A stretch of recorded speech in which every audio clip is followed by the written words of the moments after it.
Hello. If you're like me, I've only seen Cillian Murphy in print. I've never heard his Christian name pronounced. So for me to get used to it, I've told myself that the C is a K, like Killian. So that's how I remember how to pronounce his first name. Now, the reason I'm talking about Cillian Murphy is because he has a trailer for one of his films dropped 12 days ago from Lionsgate movies, and it's had 5 million views. I suspect this is the next film after Oppenheimer, which I haven't seen, but I have seen Barbie though.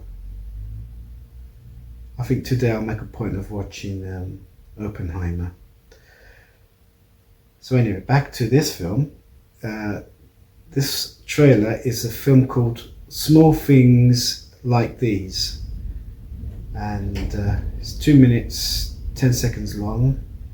It's an official trailer, not a teaser. So without further ado, let us commence.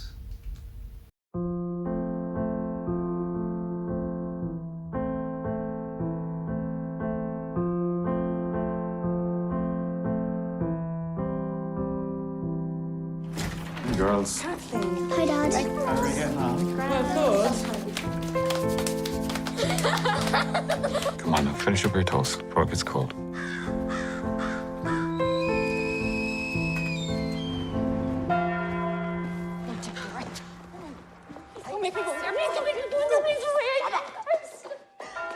Mommy, please! No! Mommy! Please! Listen to me! I'm not going in there! I am not sorry! Daddy!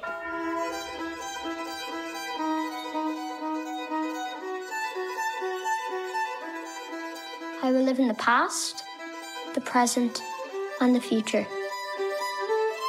I will not shut out the lessons that they teach.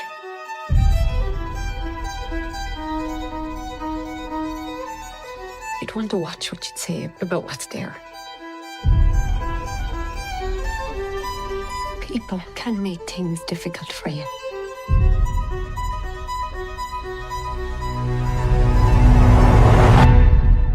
Don't you ever question it?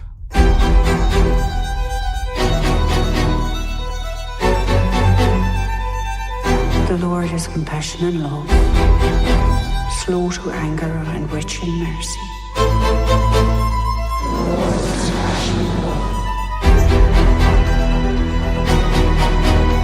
No, don't be thinking you're in any trouble. The Lord is compassion and love. The Lord is compassion and love. The Lord is compassion and love. If you want to get on in this life, there are things you have to ignore.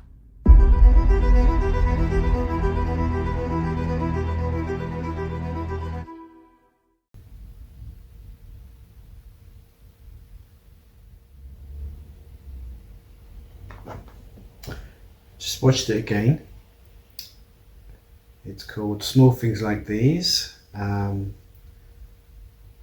did recognise Emily Watson, and I also recognised, I think her name's Eileen Walsh from Game of Thrones, the Stark matriarch.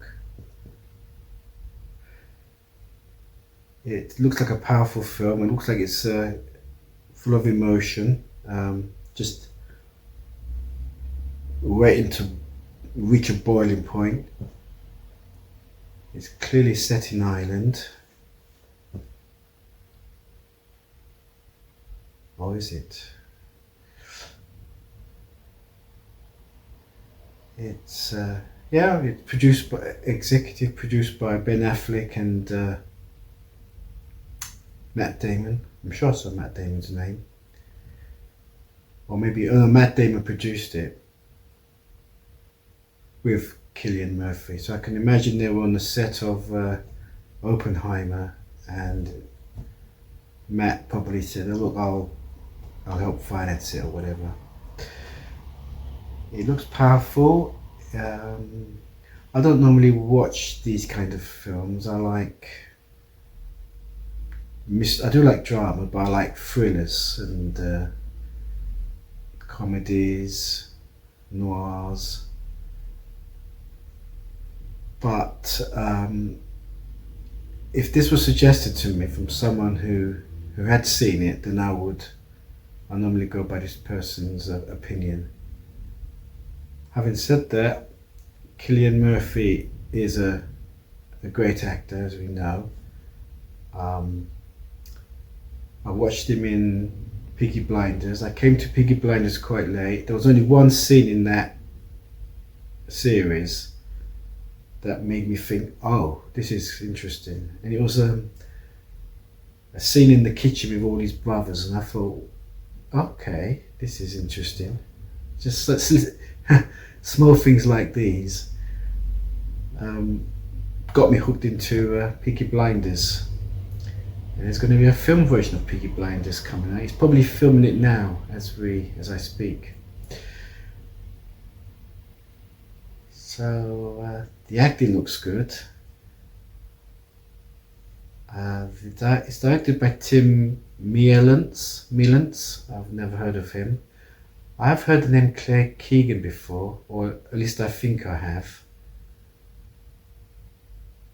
I keep thinking of Angela's Ashes for some reason, but that's a different author, I'm sure. And I think it could be in that kind of vein. When I saw him scrubbing his fingers, it made me think of Germinal, starring Gerard Depardieu. But Cillian Murphy's acting is so underplayed. It's powerful. It's just, you can sense the power, the captivation. So I don't know if I'll be watching it though. It's, as I said, it's not. I don't normally watch these kind of films. I have to be in a right frame of mind, I suppose. But I do like Emily Watson. I have seen Emily Watson in a drama on the BBC a couple of years ago, which was really good. And she's the same. She doesn't have to act. She can just use just a mild facial expression, and you get her, And it's good to see Eileen Walsh moving on from Game of Thrones to do this. I haven't been following her career that closely, so I don't know what films she's made since that Sky Atlantic series stopped. What was it? Yes, it was Sky Atlantic. Yep, it's a good film. As I keep saying, it's maybe not one of the genres that I make a point of following, but looking at the performances, I think it might just hook me in. I'll wait for the buzz. You've seen the reviews from various critics. I think based on the performances and a best-selling book, wasn't it? That should be enough to watch it. It doesn't give you too much away. Obviously it covers, like the little boy said, the past, the present and the future. And of course, things start to boil up, don't they, from the beginning, from the past to the present, and then the boiling point, which is that emotional kick you don't want to see happen, but will be so dramatically effective that will sort of keep you hooked to the end.